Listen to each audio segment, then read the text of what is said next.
1, 2, 3, come on! Tore him a new one, and he started moaning. Moaning. Beat him by 2 minutes. Right, I'm now waiting for Mr. Yuvraj Singh. It's now 1 o'clock, so UV, I reckon it's time for you to show your beautiful, beautiful face. Where is he? Yuvraj Singh. Yuvraj Singh. Where is he? Geez, this guy could bat, man. I'm not going to talk about his bowling. Not yet. Talk about his bowling when he's on. But my goodness, could this dude bat? Unable to join, he says. Unable to join. Why can't he join? UV. Come on, buddy. Requests. Unable to join. Why is Yuvraj unable to join? That's not good. There we go. Okay.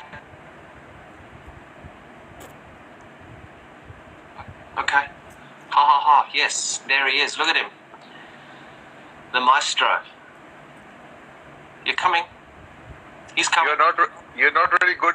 You're not really good with phones, are you? Jeez, brother, how are you?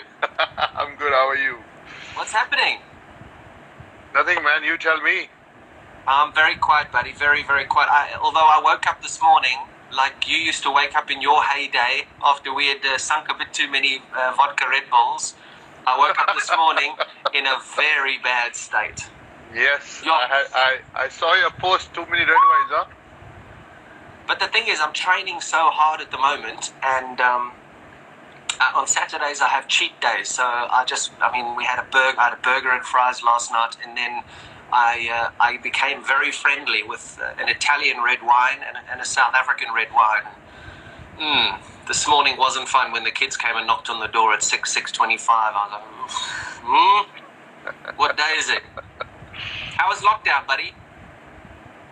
Not so good, but I heard England has been pretty bad. India is pretty bad too, but the thing is that a little bit of movement has started around the city, and it's hard for people to just stay at home because in India the rich are very rich, the poor are very poor, and it's hard for them. People some people have 1-bedroom flats.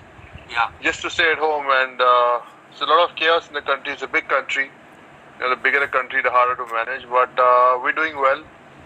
Hopefully, the cases start to go down and things get better for everybody around the world. I heard about England that they had a hospital for, I'm not sure if the news is correct, that they had a hospital for coronavirus and there's only 20% occupancy there. Yeah, mate. So that was a couple of I reckon that was about 6 weeks ago. There was the Nightingale hospital that was built. I think they built about 6 or 7 around the country. Hey, are you on Wi-Fi or are you on 4G? Wi-Fi. Okay. Is it stopping? It's not great, but you're blurring a little bit. It's okay. But yeah, the Nightingale hospital was built, and then they didn't have as high an occupancy as I think that they thought they were going to have. And the numbers seem to be coming down a little bit now, but everybody sort of went back to work. Well, not everybody, but a small percentage of the population started to go back to work during the week. We were allowed to play golf, and I mean, surprise, surprise, I haven't hit a golf ball on a golf course yet because I'm not so sure, but the weather's going to be so beautiful.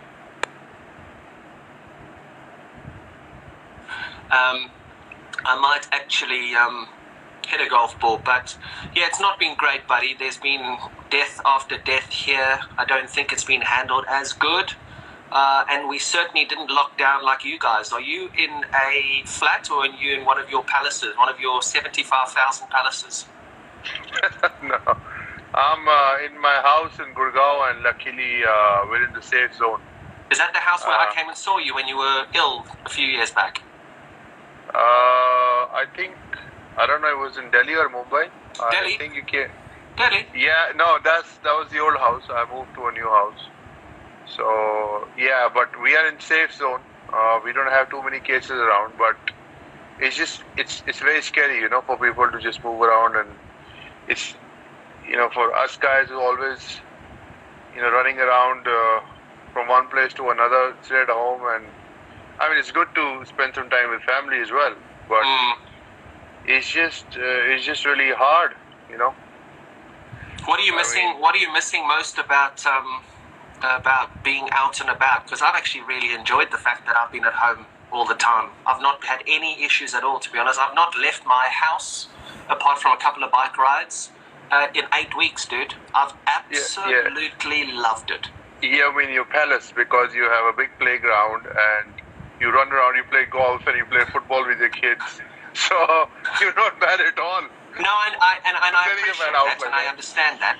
But I'm just talking from my perspective. You know what I mean? It's like from my perspective, I've actually really enjoyed it. Now, I know there's a lot of people that are on in the same boats, but have you've got a garden and stuff there, don't you?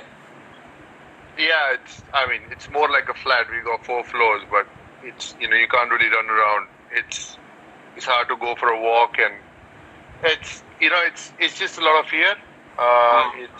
So you just like not able to get out. But as you said, you've spent a lot of time with your family. It's been good for you.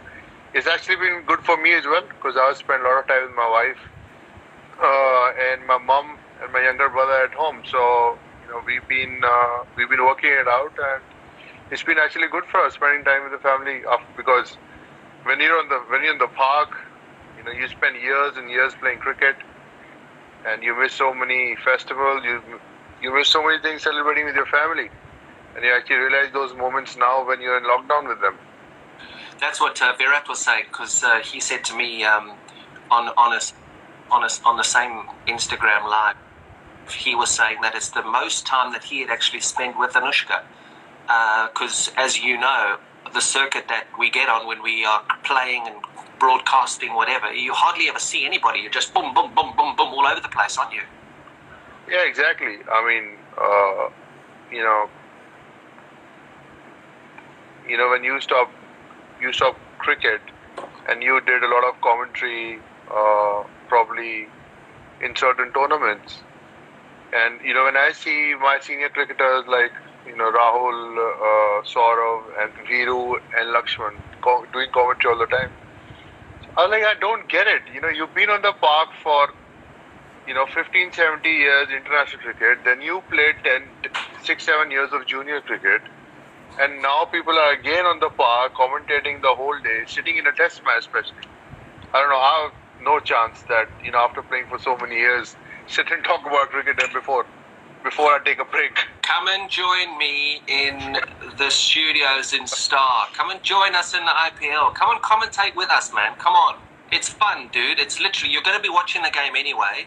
Why you're recently retired. Why can't you come and sit with us and have a laugh? The same way we're having a laugh now. It's not like playing, dude. No, I definitely look forward to that. I just thought that, it's been a lot of years in the park. I'll take a break for a year and probably do certain tournaments where it makes sense for me to do it. Probably, join with, great players like you and Brian, and, learn a lot about commentating as well. Because I'm not really right now, I'm not really sure how I will do as a commentator. So I think it's going to take time for me to be in that mindset where I'm going to come on television and talk about cricket. So probably learn from you guys a bit. Yeah, but the thing is, the key to commentary is what you say. Yes, it is about the articulation of how you say it, but it's what you say and your relevance to the game.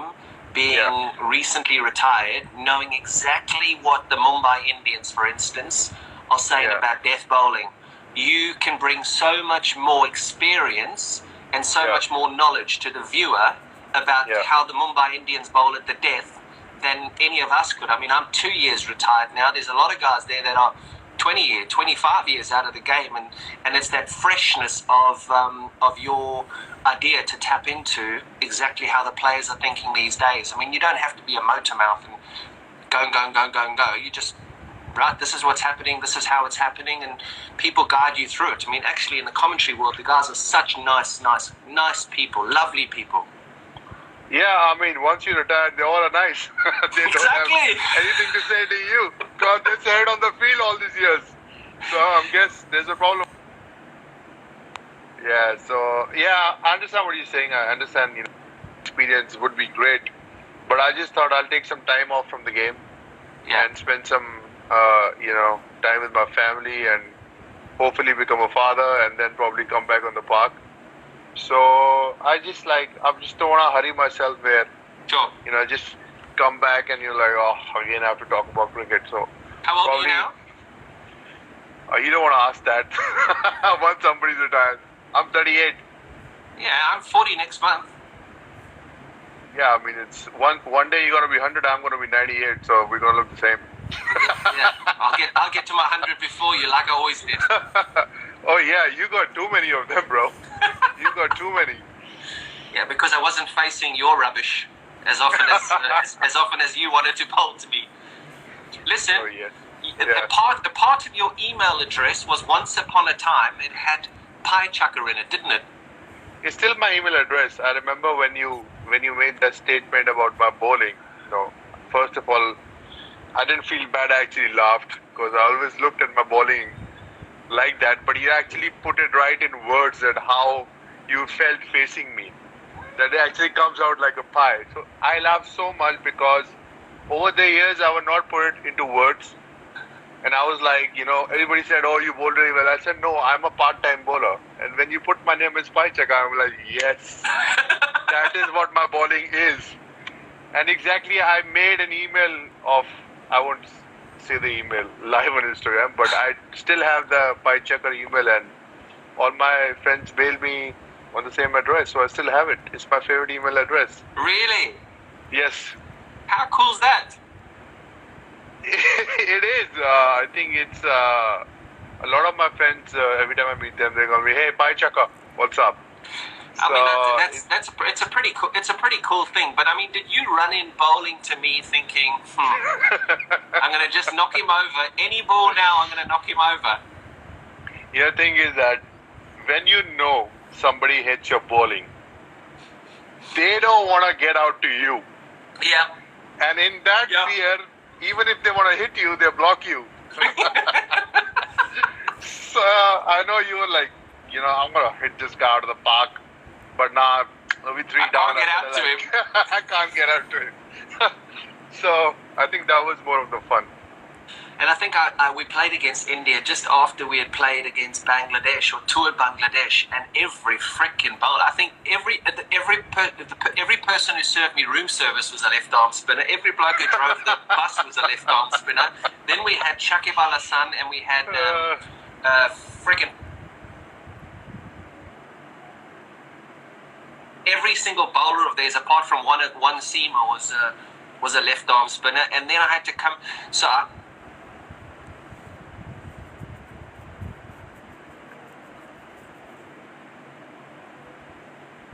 Sorry, buddy. Have you got me? Yeah, you were saying you failed a couple of times to spin. I failed a couple of times against Bangladesh, and then obviously, as you know, you've just mentioned it. The media start to. He's got a problem. Exactly. He's got a problem. He's got a problem. Yeah. And then I turned up against your muck, and I was like, oh my goodness! Now if I get out to Yuvraj. I just don't. I actually don't even think I can do a press conference. And then I think I was just so cross in one of the press conferences. He bowls pies. He bowls absolute pies. Chicken and mushroom, steak and kidney, vegetarian options. They all come out. Yeah, I think it was hilarious. But I mean, you might have come from Bangladesh. I think you scored a great 100 at Mohali, and I remember. Because I had got you out the previous test match, Mahi got me in with a new ball just to, irritate you. Yes. And I remember you wanted to hit every ball out of the park, but you were just like, you know what, I don't want to get out to him. And you just knocked it around, and he just got 100. So I think you were smart there. You know how stupid this is, right? I went and played a charity game in South Africa. In January this year, after the Newlands Test match, after England played against South Africa, I finished playing cricket in 2018. We played an England team versus a South African team, like ex-players. Graham Smith was captaining the South African team. They had Callis, Boucher, I don't know who else. Can you believe it, dude? I walked out to bat at 3 or 4. Graham Smith said, "Come on, you're bowling." And I was like, oh, guess what kind of bowler he was? Bye, Chaka. A fucking left arm spinner. I was like, oh my goodness. It is still haunting me. Yeah, you don't like to face pies, I know that. But Still haunting me. no, but I think when you started reverse sweeping and when you started switch hitting, I think you were probably one of the very few guys who started to switch hit. Obviously, reverse sweep is something a lot of players do really well. So does AB de Villiers. Do you think it actually helped you counter spin better? Mate, Because I remember, sorry, I just want to cut you there, because I remember you were batting on the 90s against Sri Lanka, and I think Dilshan was bowling over to you. Yeah. You were reverse sweeping him, and they got irritated and they were stopping the game, and you kept on reverse sweeping him. So you think that it helps to count? It helps to play spin better? Mate, well, you swept as well, didn't you? You swept prolifically. The one thing that completely messed me was DRS when Alim Dar gave out Sachin Tendulkar in Nagpur in a test match against Monty Panesar, and then we all looked at it and we were like, that's a great wicket. Panesar's just got out Tendulkar, but he was on the front foot. So how all of a sudden are you now starting to give LBWs off the front foot, and they start tracking, and Hawkeye tracked it onto the stumps, and that's when it changed, when umpires started giving decisions on the front foot, and I was a big guy, so same as you, quite tall, big stride, and I was able to hit the ball through the leg side, bang, bang, bang. If I got hits on the pad, it was no problem. I then had to change the whole way I played, and thanks to our great buddy Rahul Dravid, who helped me change the way that I played to start hitting through the offside. I never really played the reverse sweep or the switch hit against left arm spinners because you guys rolled the ball onto the stumps. You know what I mean? So you started you, Vittori, Shakib Al Hassan, Doherty from Australia, Paul Harris, South Africa. You guys just rolled it onto the stumps because of DRS. But the off spinners and the leg spinners, then I could have a bit of a ding dong. I wanted to just quickly move on to the toughest time in your career when you conquered cancer. How tough was that for you, mate? I mean, I know I came and saw you when you were struggling in Delhi when we were on that tour. That must have been the lowest moment of your family's life, huh? Yeah, definitely. I think it's something that you can't really always express in words like what the moment was, and unfortunately the moment came when I was probably in the peak of my career, and we had just won the World Cup. I had to get to play.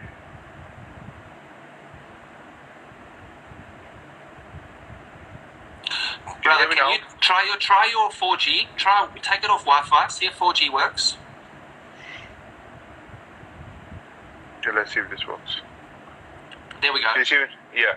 So as I just said, Saurav just retired, and I was looking forward to play test matches because I was 6-7 years. I was just sitting out, and we had a very strong side, few chances, and then. I got diagnosed with cancer at the peak of my career, so it was pretty disappointing. But if you look at the good part, I was young, so I could manage to go through it.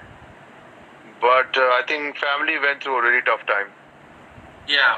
And my mother was very supportive, and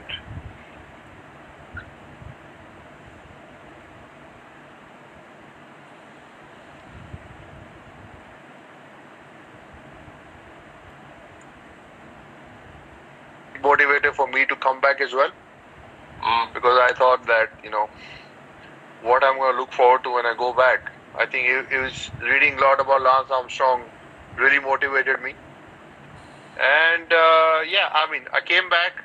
Everybody said that it won't be possible. I made it possible, but body was not the same. It almost took me 2 years to get my body back. I'm actually watching Last Dance on Netflix. I don't know if you've seen it. Yeah. Michael Jordan's documentary. And I look at it. I just thought that I actually should have retired and just taken more time off, like probably a year off, and then come back to sport. But I think I just was desperate to play Test cricket. And obviously the body wasn't same, so things didn't happen for me. But as I said, no regrets. You have to look forward in life. Always, I'm a positive person. I wanted to get out of it and lead my life by examples. And eventually, I came back and played a bit of cricket. Played for India, scored my highest one-day score ever. Yeah. So if you look at those positives, it's not bad. How did you get through it? What made your drive to get through it? Was it just the passion of playing for India and pulling on that blue jersey? Was that something that you always just thought about? I'm going to put on that blue jersey and I'm going to put on that blue jersey again. I want to play Test cricket again. I haven't fulfilled my talent as much as I should have. Was that your driving ambition? Absolutely. I think pretty similar thoughts that I want to get back on the field and I want to do it again. And I'm not going to be that story where this guy gets diagnosed with cancer and he's about to die, but he saves his life, and that's it for him. Because I was reading about other players who went through it. I wanted to be somebody like Lance, come back and win in big ways. But obviously, then you read Lance's story, and then you understand that, okay, maybe without this won't be possible. So, yeah, I mean, there's still a lot of motivation for me in there, but I just didn't want to be that story where, guys, I'm sick, my body's done, that's it for me, all the best. I was not that guy. I always wanted to, had that challenge of getting up and in tough times, and that's what I've actually learned from cricket. Actually, cricket has made me a better person, and from the ups and downs in my career, I've learned to bounce back. Yeah, and I think the nice positive message that has come out of this is the fact that sportsmen can unite, can't they? So it doesn't matter who you played against, when you played against them, in what country they played for. You can still support each other, because I know you got a lot of support from all your players and all your competitors who ever played for England, the West Indies, Australia, Pakistan. I mean, a life is a life, right? So exactly, there's a lot more important things out there. Yeah, absolutely. I think people understand that about humanity. That end of the day, we're all humans, and in times like today, we need to support each other. We need to help each other. So I think I had a lot of love and support from all you guys and different players from different countries, and I think it made me feel special. It made me feel that I've done something good in my life, and probably that's the reason why I have so much of goodwill from a lot of other people. And move forward in life. I pretty much everybody in their career has a lesson. It comes at a time where you need to decide what's next. Yeah. So I think, when you were at the brink of your career, I felt, you were 34. You could have played another 4 years because you went off field being the best. But I think, it would probably, that's what I want to ask you as well. What was going in your mind then that, this is it? Do I want to play more? Or I'm leaving at my best? So, these are times where you are left alone in your mind, where you got to take that decision to carry on. Yeah, and it's tough, isn't it? I think people have to understand that sportsmen have emotions the same way as everybody else has emotions. I think what people don't take too seriously is how much it affects families when players are under pressure. So you talk about the way your mother helped you through that, and I remember it very well. I remember coming to see you at your home and stuff when you were really struggling, and your mother was there for you. She was your rock. And what people don't realize is it's very easy to take Yuvraj Singh down, or take me down, or take whoever down. But when you're taking that person down, you are taking down their whole family and all their friends. And some family members actually don't know how to deal with it because they love you for who you are. They don't care that you score hundreds for India. You wore that number 12 shirt with absolute pride. They don't care about me wearing 24 for England and scoring test hundreds at Lords. They didn't care. They care about the person and they care about the individual. So a lot of these journalists and a lot of the way that people do get taken down, I don't think there is enough consideration for how much it affects families. Yeah, actually, as I just spoke about you when I was talking about last dance, Michael Jordan's. Who was I? Was I Michael Jordan? Was I Dennis Rodman? Who was I? UV? Combination of the two? I think you were Scottie Pippen.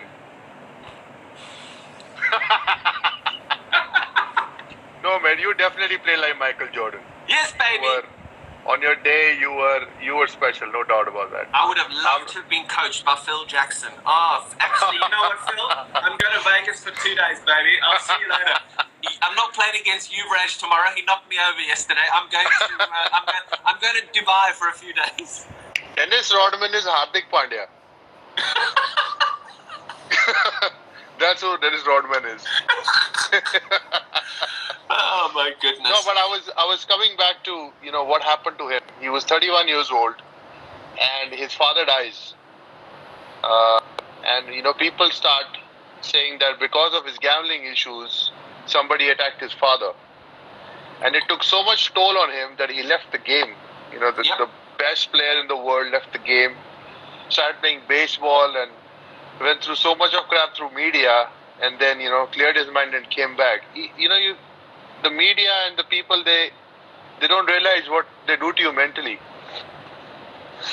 Exactly right. Exactly. And I mean, I know I'm a broadcaster and I'm in the media and stuff now, and but you always try and I mean, I suppose when we talked about commentary earlier, when you are commentating, you have to be able to back up a negative with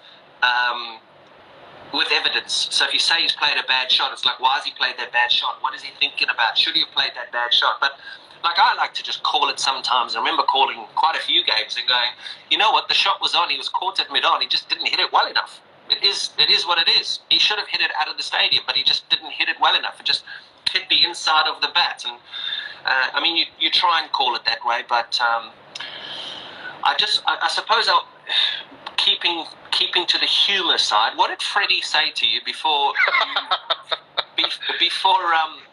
you proceeded to knock broad all over KwaZulu-Natal in Durban and gave all of us boundary riders physiotherapy for the next 6 weeks? What did he say? I got asked this as an interview last night, and I was like, I don't know what Freddie said. I think Freddie said in the interview, obviously, you can't really have a conversation about exactly what he said. Freddie was, I don't know, after how many years I've heard him say that, he said that it was one of my games I was not going to play for a long time, so probably that was my last game. And he said we were getting hit everywhere and I wanted to blow some steam off. And Yuvraj came in the picture. So basically what I think is that Freddie actually bowled 2 really good balls. Like he bowled one back of length which mishit, went for a boundary. And he bowled a Yorker outside of them, which I was able to hit for a boundary. And then I took a single, and he told me, dash, shit shots. I was like, sorry, Freddie? He's like, shit shots. It's very elaborative. So I said the same thing back. And he said, I am going to cut your throat off. And I went back at Freddie, with the bat, and I told him that, you know where this bat is going to go, right? Come. So we actually got into a serious argument, and it was really funny of Freddie.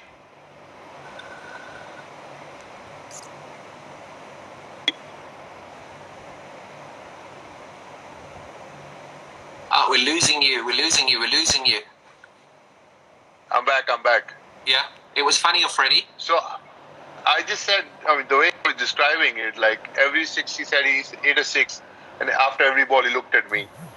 And then the way he explained it was really funny. I remember, obviously, I was so angry, and when I hit Brody for 6 sixes, the first look was to Dmitry Mascarenhas, and the second look was to Andrew Flintoff.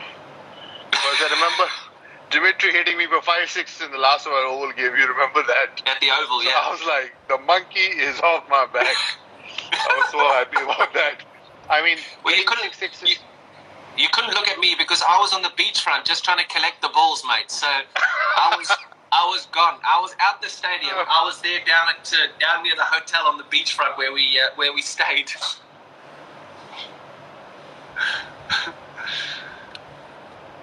Yeah, it was one of those games which I think we all will remember. What are you involved in business-wise now, mate? I know You We Can is something that is very, very close to your heart. Yeah, definitely. We started to, You We Can charity started to do treatments for younger kids now.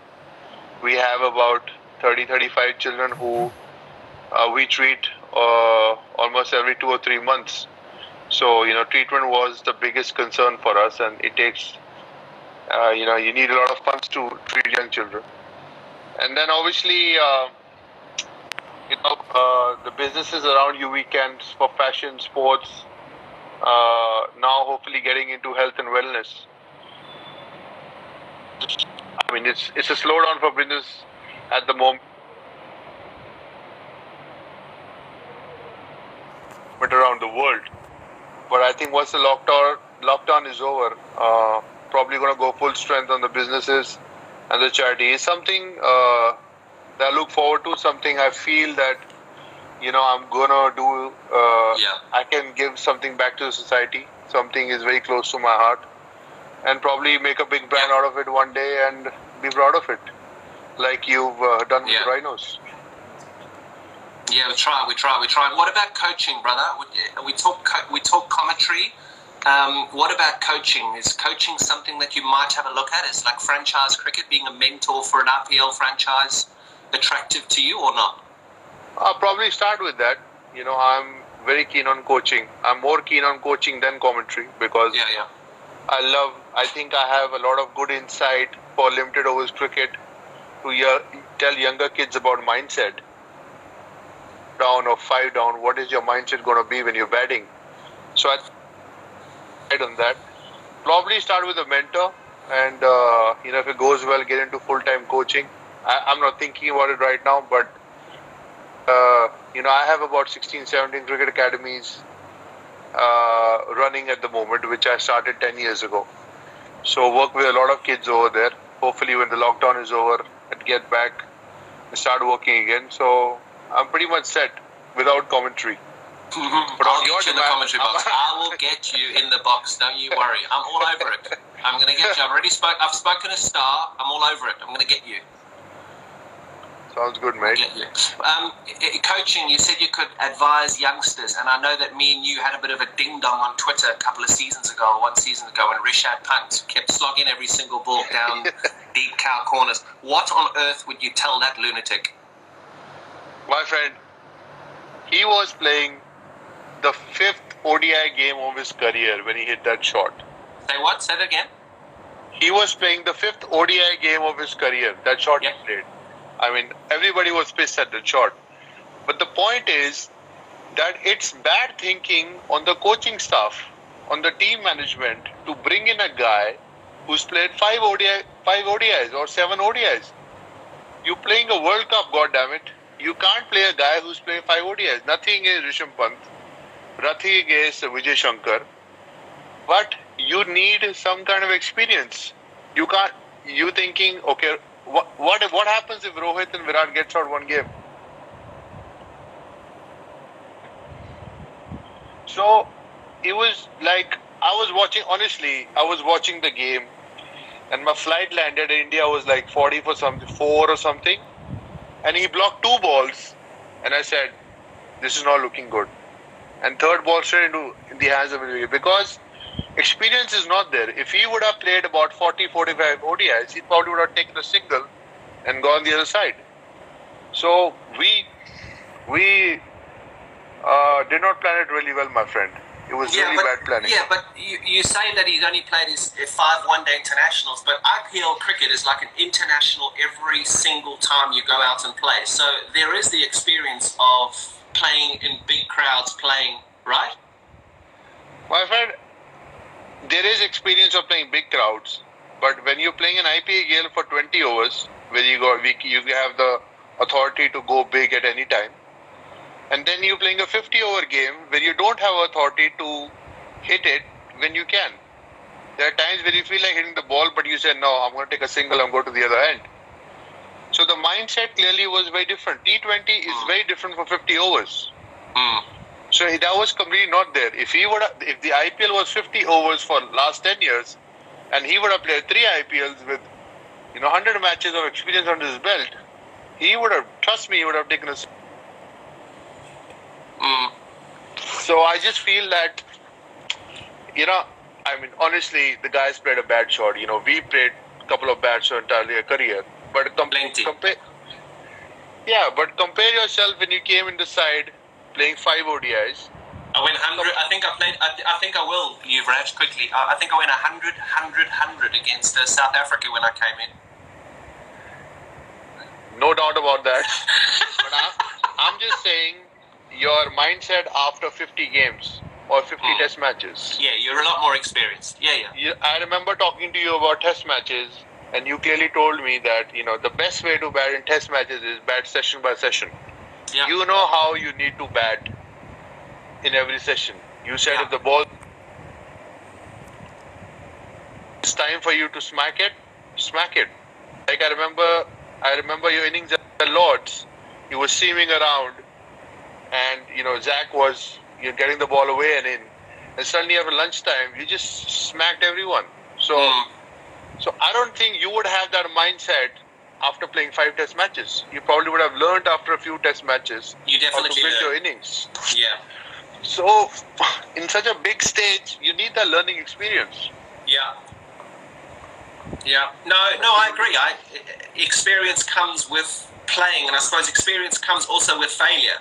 So learning to fail, understanding failure, learning. And I think from my side, I just see the guy with so much flipping talent. Like, the guy is a freak show. Some of the stuff he does is freakish. But when you see somebody who's a freak show and he consistently makes the same mistake, I suppose that's where my frustration came from. Because you were comparing yourself to him. Because you felt in the first 5 one days you scored 300s. Why can't this guy do it? He's probably not as mentally as sharp as you at that time. It'll probably take him more time to get with the program. So everybody's different. Yeah. Have you got a ponytail? Just seen a section there on the back. Oh my goodness. What is going on? I don't have a hairdresser. I probably have to buzz my hair myself. Can you do it for me? What is going on, brother? I'm just looking sexy as I get older.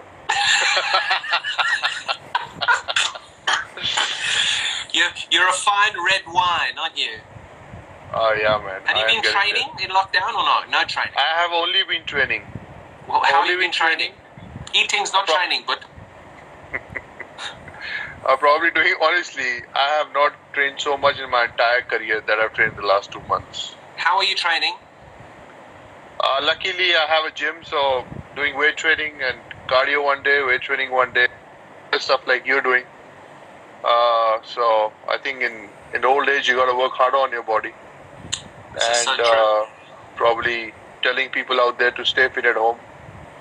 And I think this is the best time to actually get fit because you got nothing to do. You'd rather work it on your body and get the best results. Agree. Brother, it's been amazing. Thank you so much. You are a legend. I love you. You know that. And I think we've been through as much as we could have possibly gone through.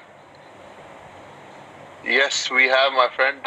You've been a great player. You've been a treat to watch. You've been